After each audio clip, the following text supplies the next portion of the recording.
4 shot, 1 fatally in Greenwich Town. Farmer reportedly chopped to death by his brother in Clarendon. Alleged hitman charged for American woman's murder in St. Catherine.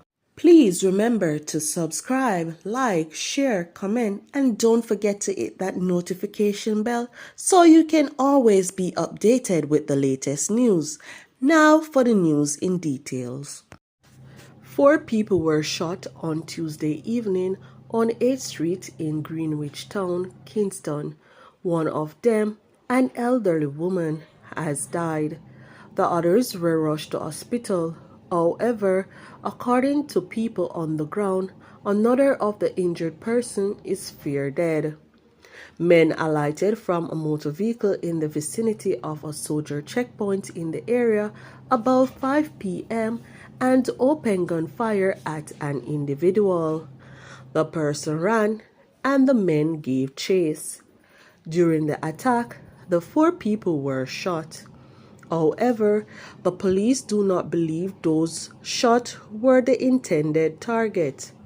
The elderly woman was reportedly sitting on a bucket when she was shot on Tuesday evening.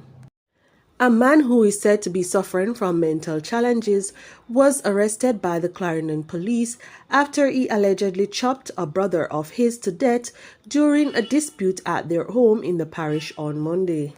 The deceased is 43-year-old farmer George Jones of Johnny's Hill, Clarendon.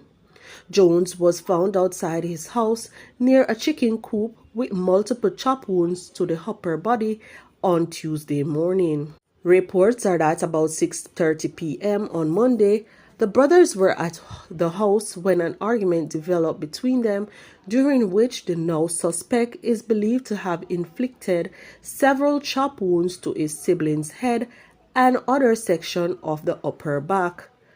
The police stated that the following morning, they were contacted by a neighbor who reported that the suspect had sought assistance to bury the body. When the police arrived at the scene, Jones' lifeless body was seen with multiple chop wounds lying in his backyard. The body was removed to the morgue, pending a post-mortem examination. Jones' brother was subsequently apprehended and taken into custody for questioning at a later date. The St. Catherine North Police have arrested and charged an alleged hitman in relation to the murder of an American, sh0t on September 23. Ammon was shot and killed while traveling in a taxi from a funeral at Meadow Rest in St. Catherine. It was reported that a gunman opened fire on the vehicle in the Red Pond area of the parish, targeting Ammon, who suffered multiple gunshot wounds to her head and upper body. She was pronounced dead on arrival at hospital.